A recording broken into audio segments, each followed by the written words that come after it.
Good morning student. आज हम class 12 सूर के बाल कृष्ण यह चैप्टर पढ़ने जा रहे हैं। तो सबसे पहले मैं आपको इसका कवि परिचय दूंगी। इसके कवि सूरदास जी है। आपने सूरदास जी के बारे में पहले भी पढ़ा होगा। सूरदास जी का जन्म दिल्ली के पास सीही ग्राम में हुआ था 1535 में। ठीक, इसमें से बहुत बार क्वेश्चन आता है ये। और कहते हैं कि सूरदास जी जन्मांध थे, मतलब जन्म से अंधे थे। इसके बाद इनकी रचनाओं के बारे में भी आता है, जैसे सूर सागर, सूरसावली, साहित्य लहरी, यह किसकी रचनाएं हैं। तो आप बहुत बार आता है, तो यह क्वेश्चन आप बता सकते हैं कि यह सूरदास जी का है। इसके बाद इनकी जो भाषा है वह कौन सी है। इनकी भाषा ब्रज भाषा है। ठीक है। फिर इसके बाद इनका जो भक्ति का भाव था, बहुत बार ये क्वेश्चन आता है, फिल इन द ब्लैंक्स में आता है, उसमें आता है मैच द कॉलम में, कि सूरदास का भक्ति का भाव कौन सा था, दास्य भाव था या साख्य भाव। तो इनका था साख्य भाव। और बहुत बार क्वेश्चन ये भी आता है कि वात्सल्य सम्राट किसे कहा जाता है। वात्सल्य सम्राट सूरदास जी को कहा जाता है। ठीक है। और इनका जो रस है इस चैप्टर में, जो जिस रस का उपयोग किया है वह है वात्सल्य रस। वात्सल्य मतलब प्रेम का रस। माँ का जो रस, माँ जो अपने बेटे के ऊपर न्यौछावर करती है प्रेम, उसको बोलते हैं वात्सल्य रस। इसके बाद इन्होंने जो इसमें 3 पद दिए गए हैं, तो सबसे पहले पद में इन्होंने जो पहला पद है वह माँ की शिशु के प्रति क्या अभिलाषा है। तो वह माँ क्या चाहती है कि मेरा बेटा, मतलब मेरा कृष्ण, यशोदा चाहती है कि मेरा कृष्ण घुटने के बल कब चलेगा, तोतली भाषा में कब बोलेगा, कब वह अपने हाथ से खाना खाने लगेगा, कब दूध के दांत आएंगे, कब मधुर हंसी बिखेरेगा, और मुझे माँ और नंद को बाबा कहेगा। इस प्रकार की उनकी बहुत सी अभिलाषाएं हैं पहले पद में। अब दूसरे पद में जब कृष्ण थोड़े बड़े होते हैं तो वह गाय चराने जाने के लिए जिद करते हैं अपनी माँ से। कहते हैं मैं तो माँ गाय चराने के लिए जाऊँगा, वृंदावन में बहुत फल फूल लगे हैं, मैं तोड़ तोड़ के अपने हाथों से खाऊंगा। पर माँ उस जाने के लिए मना करती। माँ कहती नहीं, तुम अभी बहुत छोटे हो, तुम्हारे छोटे छोटे से हाथ पैर है, तुम्हारा कोमल सा शरीर है, तुम जाओगे, सुबह जाओगे, शाम को आओगे, तुम्हारा कोमल सा शरीर मुरझा जाएगा, पसीने से तर हो जाएगा, तो तुम मत जाओ। पर वह नहीं मानते। और तीसरे पद में जब वह कृष्ण बड़े हो जाते हैं, वह देवकी के पास चले जाते हैं, तो माँ यशोदा उद्धव के माध्यम से, एक पथिक के माध्यम से देवकी को जो संदेश देती है कि तुम तो उसकी माँ हो, पर मैंने उसका पालन पोषण किया, मैं उसकी धाय हूँ, मुझे कहना तो नहीं चाहिए, पर मैं जो जो बात बता रही हूँ वह तुम सुनो, और तुम उनको जो जो मैं कहती जा रही हूँ वह तुम करना। ठीक है। तो इसका फर्स्ट पद है,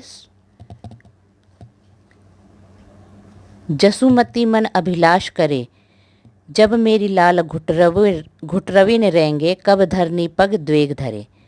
तो कवि कह रहे हैं कि यशोमती माता, मतलब यशोदा माता, मन में इच्छा अभिलाषा कामना कर रही है कि कब मेरा लाल घुटनों के बल रेंगने लगेगा, कब धरती पर अपने 2 पैर धरने लगेगा, कब 2 दांत दूध के देखो, कब तोतरे मुख बचन झरे। मतलब कब उसके दूध के 2 दांत निकलेंगे मैं देखूंगी, और कब वह तोतरे, मतलब तोतली भाषा में मुख से मुझसे बात करेगा, कब नंद ही बाबा कही बोले, कब जननी कही मोहे डरे। मतलब कब वह नंद को बाबा कहेगा और कब मुझे माता कहकर पुकारेगा, कब मेरे अचरो कही मोहन, जोय जोय कही सो मोह से झगड़े। मतलब वह सोच रही हैं कि कब मेरा आंचल पकड़ पकड़ कर मेरे पीछे पीछे दौड़ेगा, और जो जो मैं कहूँगी और मेरे पीछे पीछे दौड़ते दौड़ते मुझसे झगड़ा करेगा।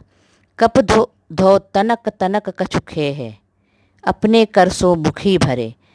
कह रही है कब वह थोड़ा थोड़ा, तनक तनक मतलब थोड़ा थोड़ा, थोड़ा थोड़ा अपने मुख में भरेगा, अपने हाथ से खाएगा, अपने मुख में भरेगा। कब हंसी बात कहोगो मोसो, जा छबिते दुख दूर हरे। मतलब कब ऐसी हंसी आपकी बात मुझसे कहेगा कि मेरा दुख दूर हरेगा। श्याम अकेले आंगन छाड़ो, आप हो कई कछु काचू धरे। श्याम, श्याम मतलब कृष्ण भगवान। कृष्ण को जैसे ही यह सोचते सोचते, यह अभिलाषा करते करते यशोदा माता कृष्ण को आंगन में अकेले ही छोड़कर कुछ काम करने के लिए घर के अंदर चली गई। यही अंतर अंधभई उठियो, एक गरजत गगन सहित गहरे। इतने ही में थोड़ी देर बाद अंधभई मतलब आंधी, बहुत जोर से आंधी उठी और गगन, गगन मतलब बादल, गगन मतलब आकाश, आकाश से गर्जन होने लगी, मेघ बरसने लगे और चारों ओर घना अंधेरा छा गया। सूरदास ब्रज लोग सुनत धुनि, जो जहाँ तह सब अतहि डरे। सूरदास जी कह रहे हैं कि ऐसी आंधी चली, ऐसी गरज उठी कि ब्रज के लोग यह सुनकर, यह धुनि सुनकर जो जहाँ थे वहीं पर डर के मारे रुक गए। ठीक है, यह पहला पद हो गया।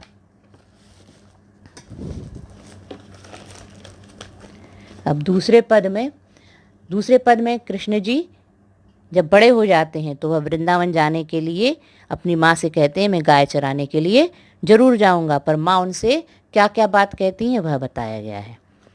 आजू मैं गाय चरावन जय हूँ। कवि कह रहे हैं कि कृष्ण जी कह रहे हैं माता से कि हे माता, मैं तो आज गाय चराने के लिए जाऊंगा। वृंदावन के भांति भांति फल अपने कर में खे हो, मतलब वृंदावन में जो भांति भांति के फल लगे हैं मैं अपने कर मतलब अपने हाथ से तोड़कर मैं खाऊंगा। ऐसी बात कहो जनी बारो, देखो अपनी भांति, तनक तनक पक चले हो, कैसे आवत है ही राती। कवि कह रहे हैं कि कृष्ण जी से फिर यशोदा माता कहती, जैसे ही वह कहते हैं मैं गाय चराने वृंदावन जाऊंगा, तो कृष्ण जी से माता कहती है ऐसी बात तुम मत करो, तुम अपने को तो देखो, तुम्हारे कितने तनक, तनक मतलब छोटे छोटे, तुम्हारे तनक तनक से पग मतलब छोटे छोटे से पैर है, तुम कैसे चलोगे। आते आते वहाँ रात हो जाती है।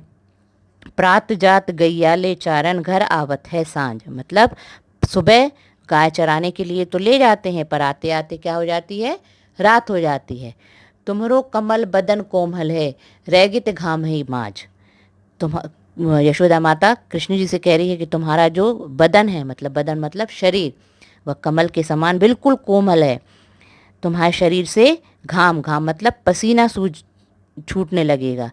तेरी सो मुहे घाम न लागत, भूख नहीं कछु नैक।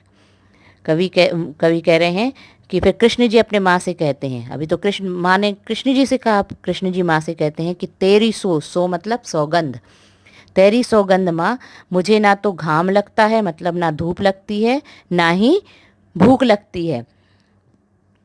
सूरदास प्रभु कहो न मानत, परियो अपनी टेक। तो कवि कहते हैं, सूरदास जी कह रहे हैं कि प्रभु मतलब कृष्ण जी नहीं मानते वह बात, अपनी माँ की बात नहीं मानते, वह तो अपनी आदत के अनुसार एक ही बात लगाए हुए हैं कि मैं तो वृंदावन जाऊंगा। ठीक है, अब तीसरा पद है संदेशा। देवकी को किसके माध्यम से भेजा था, उद्धव के माध्यम से। यशोदा माता ने देवकी को संदेशा उद्धव के माध्यम से भेजा था कि मैं तुमसे जो जो कहती जा रही हूँ तुम वह सुनो और तुम उसके साथ करती जाना। पर उनने ये भी बोला था कि मैं तो धाय हूँ, तुम तो माँ हो, पर मैं तुम्हें बता रही हूँ। संदेशो देवकी सो कहियो। यशोदा माता कह रही है कि हे उद्धव, हे पथिक, यह संदेशा मैं जो तुम्हें दे रही हूँ वह देवकी से कहना। हो तो धाय तिहारो सुत की, मया करत ही रही हो। वो कहने लगी कि मैं तो सिर्फ क्या हूँ, तुम्हारे सुत की, सुत मतलब पुत्र, पुत्र की तो मैं धाय हूँ, पर मैं जो कह रही हूँ तुम वह करना। यद्यपि टेव तुम जानती उनकी, तव मोहि कही आवे। कह रही है यद्यपि, टेव मतलब आदत, वह कह रही है यद्यपि तुम उनकी आदत तो तुम जानती हो, पर भी मैं तुम्हें बताती जा रही हूँ। प्रात होत मेरे लाल लड़ेते, माखन रोटी भावे। वह कह रही हैं कि सुबह होते ही मेरे लाड़ को, लाड़ले को मतलब मेरे कृष्ण को माखन रोटी बहुत भाती है, इसलिए तुम सुबह उठते ही साथ उनको क्या देना, माखन रोटी देना। तेल उपटनो अरु तातो जल, ताही देखी भजी जाते। वह कहने लगी जैसे ही तेल उपटन और तातो जल। तातो मतलब गर्म जल, गर्म पानी को जैसे ही वह देखते हैं तो वह वहाँ से दूर भाग जाते हैं। नहाने के लिए जैसे ही मैं तेल, उपटन और गर्म पानी निकालती हूँ तो वह वहाँ को देखते हैं और वहाँ से भाग जाते हैं। जोई जोई मांगत सोई सोई देती, क्रम क्रम करी के नहाते। फिर वह जो जो मांगते जाते हैं। जोई जोई मतलब जो जो मांगते हो, सोई सोई यानी जो जो मांगते हैं वही वही मैं उन्हें देती जाती हूँ। फिर उसके बाद वह क्रम से नहाने के लिए जाते हैं। तो तुम भी उनकी फरमाइशें सुनती जाना और वह फरमाइश उनकी पूरी करती जाना। ठीक है। सूर पथिक सुनि मोहि रैन दिन, बड़यो रहत और सोच। तो यशोदा माता पथिक से कह रही है, पथिक मतलब उद्धव से कह रही हैं कि हे उद्धव, मुझे तो रात दिन यही चिंता, यही सोच रहती है कि मेरे अलग लड़े तो मोहन है करत संकोच। मेरा लाड़ला जो मोहन है, मोहन मतलब कृष्ण, मेरा लाड़ला मोहन कृष्ण जो है वह बहुत संकोचशील स्वभाव का है। वह देवकी से कुछ नहीं कहेगा, पर मैं इसलिए बता रही हूँ कि वह कुछ भी नहीं कहेगा, पर मैं उसको बता रही हूँ तो वह उसके हिसाब से, वह जैसा मैं कह रही हूँ वैसा वह करती जाए। तो इस प्रकार इन पूरे पद में वात्सल्य रस का संचार है। ठीक है। तो यह आपको सबको समझ में आ ही गया होगा। इसके साथ ही मैं आपको फर्स्ट पद, जो फर्स्ट पद है आपका ये वाला जसुमती वाला, तो ये इसका अर्थ भेज रही हूँ। ठीक है। तो यह आपको अपनी कॉपी में राइट करना है, फिर मैं देखूँगी। ठीक है। फिर इसके बाद अगले 2 चैप्टर के देंगे। ठीक।